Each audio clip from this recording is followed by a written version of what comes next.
There is an identity crisis in our country, and it impacts all of us. If you're a believer, a follower of Christ, there is a war happening before our eyes. You're either on one side or the other.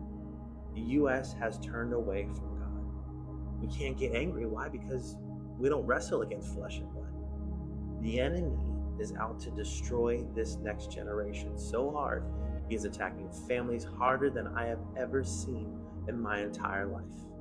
It's go time, y'all. It's time to wake up. You see, my pastor brought a powerful word today. He gave us all 4 points. I want to ask you these questions. I want to ask you all these in a question. Number 1, what is the design of your identity? Image of God or self? Number 2, who determines the value of your identity? God or self? Number 3, who has authority over your identity? God or self? And number 4, what is the eternal purpose of your identity?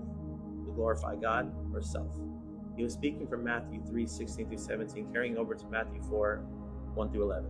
See, the enemy kept asking Jesus, if you are the Son of God. And that is the same thing the enemy is asking all of us. If you are a child of God, God has made it crystal clear who you are. It's time we dig deep and know with a shadow of a doubt who we are. If you're struggling with that, it's time to get on your knees and ask Jesus. He will remind you, he will tell you. It's time for warriors to rise up. Who's ready? Like I said, it's go time, y'all. Where do you want to be in history? The man and woman that gave up, or the men and women that fought? You have to make that decision for yourself. I'll be praying for you. Come chat with me if you have questions. I love you, but most importantly, Jesus loves you. God bless. Loser.